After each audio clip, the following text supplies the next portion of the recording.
Well, Arsenal's gonna hate to name its starting 11 through Mikel Arteta, and the same applies to Liverpool.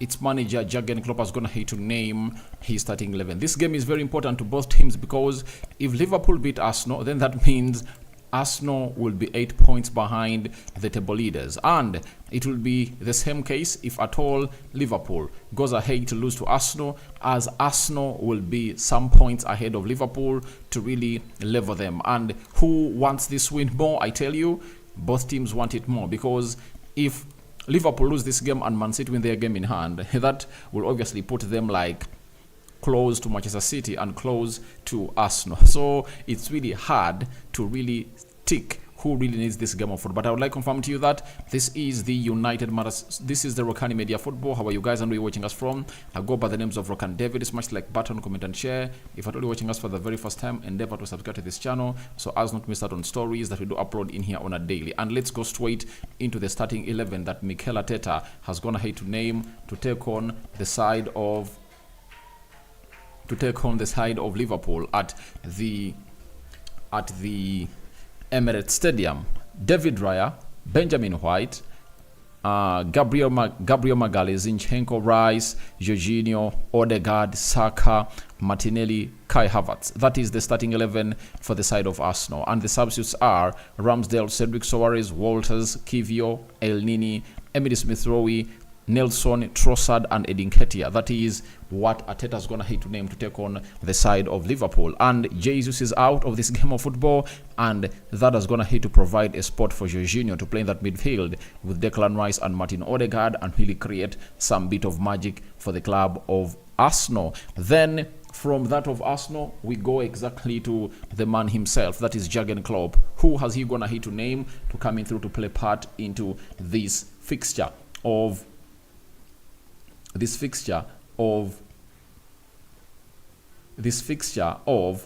Arsenal versus Liverpool? Alisson Becker, Gomez, Van Dijk, Konate, Luis Diaz, McAllister, Jones, Gakpo, Jota, Gravenberch, Trent, Alexander-Arnold. That is the starting 11 for Liverpool. When we go to the bench, they're having Adrian Cahela, Thiago Alcantara, then Nunes, Elliott, Robertson, Clark, McConnell,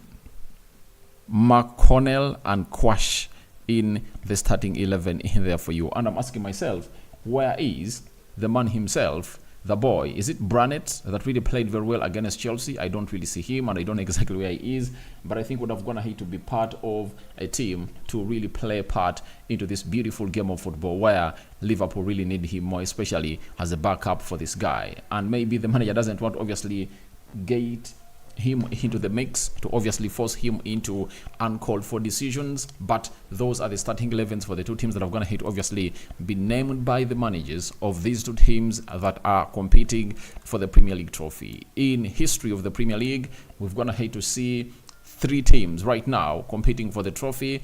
And if you never knew how the Premier League table really stands, Arsenal is having 46 points, Manchester City is having 46 points, and Liverpool is having 51. They are 5 points ahead of Man City and Arsenal just need to do the needful to beat them. If Arsenal beats them, then the rest is gonna be really history, and it's gonna really lead to the best. This is the formation that Arsenal is gonna hit to go in for, and that is exactly how everything is really gonna go out and really be portrayed.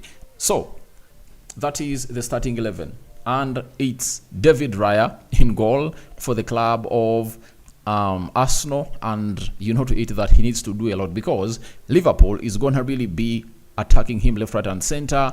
And with that front three of Liverpool, Diaz, Gakpo, and Jota, you obviously get to know how good they really get going. Then Benjamin White is being played as a right back. He's going to be facing Luis Diaz, and Benjamin White needs to obviously understand better what he's going to be really doing right about now. Zinchenko obviously is going to be facing Diogo Jota, and we all know the problem of Zinchenko. You know, going forward is really great. He's a very good possessor of the ball, and he really retains it very well, but the problem has always been all about him and how he obviously defends. And Diogo Jota might obviously turn out to be one of the hardest players to obviously defend into this moment of time. Then William Saliba, and Gabriel Magalhaes, that central defense for those. No doubt they've gone ahead to show their potential, and they've kept this up and running. As I speak right now, Garnacho has gone ahead to score a third goal for the club of Man United, and it's 3-0 in favor of Man United,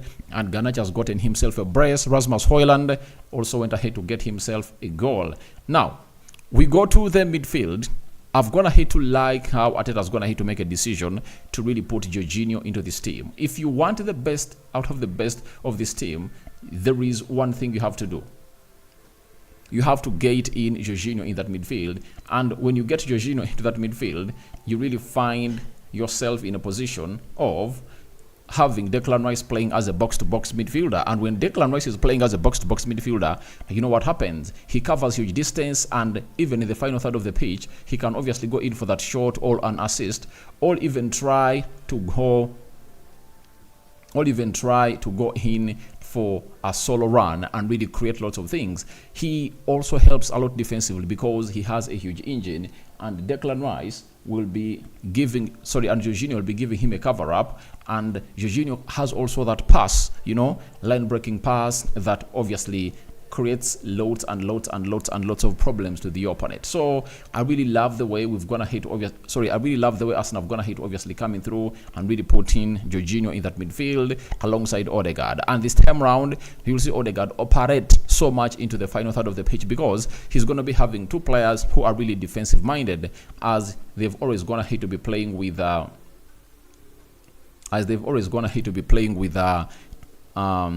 Kai Havertz, meaning that there are only two players who are really good defensively. But right now, you are having two players. One is a CDM, another one is a midfielder in the names of Declan Rice, who will obviously give you a very huge cover-up every time you really need it. And Odegaard will be given license to operate very well in there for you. So when you look at the front three, Martinelli, all right, let's see whether the manager is going to prove me wrong. But every time I've gone ahead to see Gabriel Martinelli start into that side of Arsenal, he hasn't been really nice for me. And I don't know what exactly is going to happen this time around. But let's wait and see. But all I've gone ahead to see about him is simple.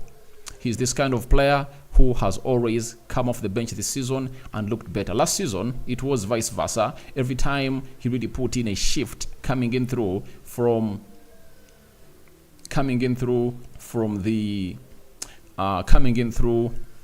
the start of the game, he really looked good. But this time around, no way he's looking good. He's looking good only when he comes off the bench, and we wait and see. I would have gone ahead to opt for Trossard, but the manager's gonna hate to start Martinelli, and I knew he's gonna start Martinelli in there for you. Then Bukayo Saka is gonna be played as a right forward, and he's gonna be facing Gomez. The last time he faced Gomez, in the FA Cup, I think third round, and then in the Premier League away at the stadium called at the stadium called Anfield, he really went ahead to lose out onto that battle, and he never really went past him. But this time around, he's at the Emirates, and we just can't wait to see what he offers. And one thing I would love you to obviously put a very huge or a keen eye onto the coming in of Jorginho and Saka. Just look a lot onto how Jorginho is going to be feeding and releasing Saka and feeding the ball that side. Jorginho feeds 70% of his passes onto the right side of the pitch and 30% onto the left, meaning that Saka is likely to benefit a lot into this moment. And Kai Havertz leading the line. I have no problem with Kai Havertz leading the line, and all what they have to do is create him chances. And I've always told you that Arsenal has to create chances for their number 9. Though some people believe I really have an agenda of really supporting Gabriel Jesus, but I've always told you one thing. Look at Darwin Núñez, who is out of the Liverpool squad. He has gone ahead to miss the most chances in the league. Do you know why?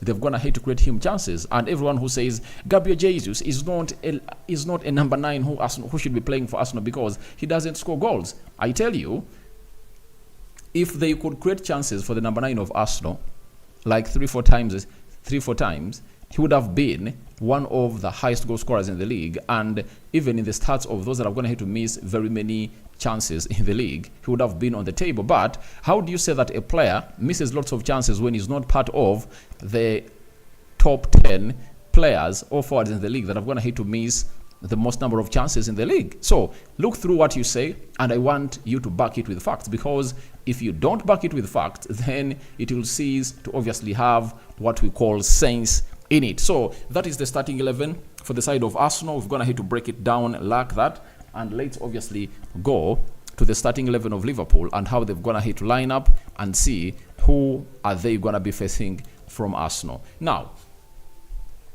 Alisson Becker in goal. He's gonna be really having a busy night. That is it, as Arsenal is gonna come all out for them. Why are they gonna come out for them? Because this is one of the games they're supposed to win, and they know when they beat them, they're gonna close them down. And Liverpool has very many other teams to play into the second half of the season. They have to play Manchester City, they have to play Manchester United, they're gonna have to finish Chelsea, and at least one of those might see them drop points in there. Then you have Trent Alexander-Arnold returning to the starting 11 of Liverpool. Remember, when they are playing against Chelsea, he was on the bench, and is it Barnett or Burnley came in through and really got the job done, that Irish youngster, and really registered an assist and a goal on the night. Now, he returns to obviously face Martinelli, and Martinelli has failed to utilize the defensive weakness of this guy in other games. I've gonna hate to see him play against him. So I don't know what exactly they are gonna do, but something has to be done, because if it's not done, I tell you, then this man will obviously come in through and obviously be really blamed for not really utilizing onto that. Because how many times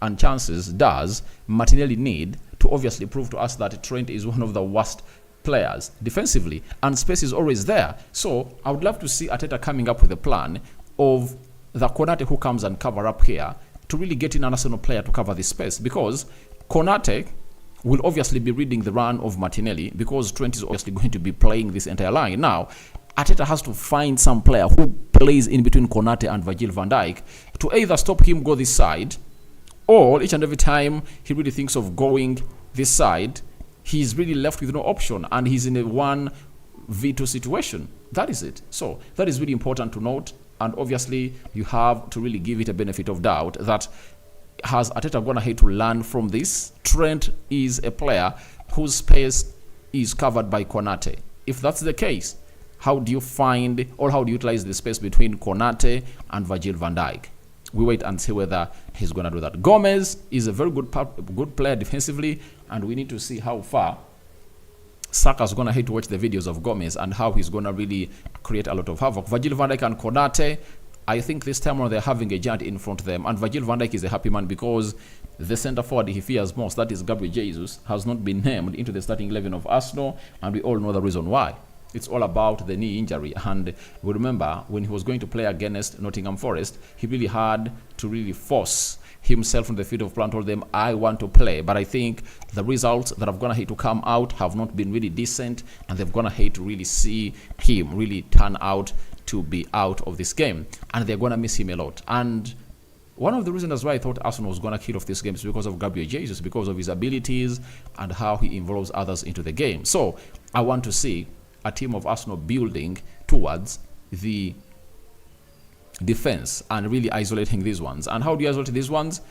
Stretch the pitch. After stretching the pitch, find passes into these half spaces and release them. When that is done, the rest will be history.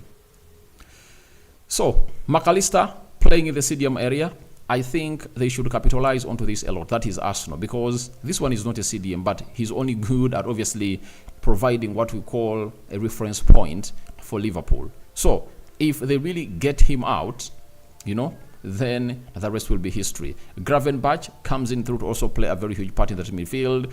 And Jones is asked where is Soboslai. So Soboslai is really out. He never traveled with the squad of Liverpool, and the same applies to Darwin Núñez. He's also out of action. So Liverpool has two players out of action, and even Robertson is also out. So they are really having a very... Oh, Darwin Núñez is on the bench. Darwin Núñez has been benched. That is it. I don't know why. Is it because he missed a penalty against Chelsea, and the manager believes that he's going to really play a job coming off the bench? We wait and see. Diego Jota versus Zinchenko, another huge battle that we are really waiting to see, and obviously see how it obviously comes into play for everyone here. Because when you look at Diego Jota, he's a talented guy and he can really turn you, twist and turn you in the game, left, right, and center, chop you inside and back. So Zinchenko has to be on his best. Luis Diaz, left forward for the side of Liverpool, is really very important and gets himself into the mix. And he's going to face Benjamin White. But, this front three with Gakpo leading the line is really deadly. You don't give them a chance. When you get them a chance, they'll obviously capitalize onto that. So all what Arsenal defenders should do is simple. Don't really allow him to really gate. Don't allow these three really to gate where to really kill you off. They are going to be having a very huge day and busy day to do, and a lot has to obviously go and really go into their hands. So that is the starting 11 for the side of Liverpool. Darwin Núñez on the bench, and we'll really wait and see how that really pans out. And I'm really having lots of you here. I'm having Mwesigwa. Is Partey there? Partey is out. As I told you even yesterday that Thomas Partey is totally out because he got a setback. Confirmed to us by the manager of Arsenal. Why not Smith Rowe? I think Smith Rowe is on the bench and he will come in later. And if at all he comes in through later, then you'll have the best laugh ever. But let's all agree that Smith Rowe is good, but trust me, in a game like this, you wouldn't start him because first and foremost, you need to have this guy, Jorginho in the midfield and Declan Rice to do that job. Then you see what else is going to really come in through and take you to where you deserve to be as a side of Arsenal. So one thing that we all have to admit is that Smith Rowe is just returning, and he had his first start since the game of Sheffield, and he really played very well. You get? So and really played very well. So all we have to do is we cannot blame the manager for that. All what he's doing is right. You have to choose games for Emile Smith Rowe to return, because a game like this might obviously take him back to injury. All obviously see him really struggle and maybe his morale gets down. But you have to choose the games for him to play wisely. Like we saw how he came in through and really got the job done when he was playing against it was against Nottingham Forest. He played some good half hour mark, and that's why you're really calling in for him. But right now, I think the best thing to do is to let him really do his job and be on the bench. When he comes off the bench, I think he can really serve a better purpose for the side of Arsenal. So I don't blame Mikel Arteta for not obviously getting in this man in, because I know exactly what it's going to be like. John Paul, Martinelli is giving me headache. Yeah, but we wait and see. Let's judge the manager. At the end of the game, that's when you're going to come in through and really say that he got it wrong or right. If Martinelli shines and really goes ahead to score in goals, then the manager would have gone ahead to get it right. If Martinelli doesn't shine, then the manager will be the one to blame. Why not Trossard? That is Namatov Elisha. I would also go for Trossard in the starting 11, by the way, and then I get on Gabriel Martinelli. But I don't know the work plan of Arteta, because he thinks that when a player comes in through on the bench, all comes from the bench and scores a brace against Crystal Palace, then you start him the next game. I think that was really a very bad decision. This player needs to come off the bench like 3 games and show that he's really good and consistent. Then you get him into the team, because in that game, Trossard had played very well and scored a goal. He had registered the most number of shots towards the goal of Crystal Palace. But you really downplay his effort and urge by not getting him the next game. So what does Trossard have to do to start games in, game out? It's like a decision has already been made at Arsenal that it's going to be Martinelli all the way. That is it. So I think Arteta has to look through that. But let's wait and see at the end of the game. The climax will obviously give us on how to obviously judge him. Then I see a brace for Kai Havertz. That is Joseph Paul.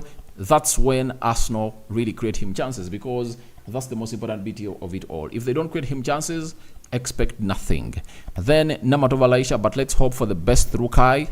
They just have to get him chances, because Arsenal is a team that doesn't create chances for their number 9. I told you, if they did, you can't tell me that Trossard is a bad finisher. Trossard is going to hit to play as the number 9 for Arsenal, and how many goals is he going to hit to score every time he's going to hit to play as the number 9 for Arsenal? Then Jesus, Nketiah, Kai Havertz, 4 players have been played as number 9s for Arsenal, and you cannot tell me that all of those 4 are bad finishers. They are not bad finishers.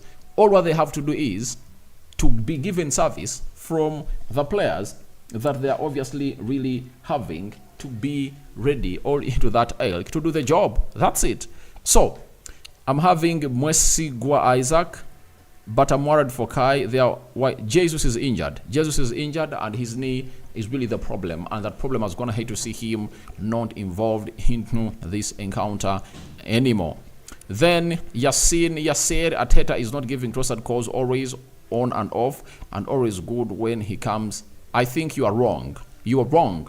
It's Martinelli who was going to hate to act better as a sub to this season, and Trossard is going to hate to really do the needful. Check your notes very well. So let me end this and see. The poll, 87% are calling in for an Arsenal win, a draw 7%, 5% are calling in for Liverpool win, and I also still stand with an Arsenal win, though I won't be shocked if at all Liverpool takes this game away. But on the percentage of 100, 80% I'm giving, 70% I'm giving Arsenal a win, 20% Liverpool win, and 10% a draw in there for you. And Tibajuka Robert, I have just joined you right now. Tell me what happened to Jesus. Jesus is really having a knee injury. As you really know that they had to obviously take out the fluid from his knee when they are playing against Nottingham Forest. Again today, he hasn't been able to make it, and he's out. That is it. And even for Liverpool, Dominic Szoboszlai is out of this team.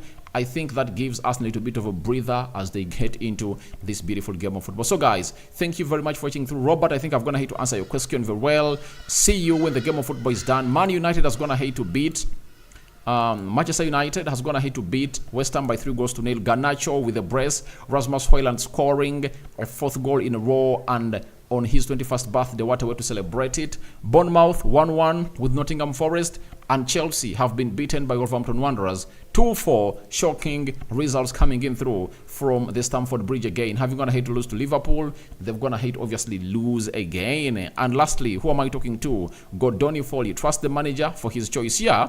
I've gone ahead to really trust him with the choice, but if it doesn't go on as planned, if Martinelli plays better, I'll come here and say I was wrong, the manager got it right. If Martinelli disappoints, I'll say I was right and the manager of Arsenal has gone ahead to get it wrong. I'm out.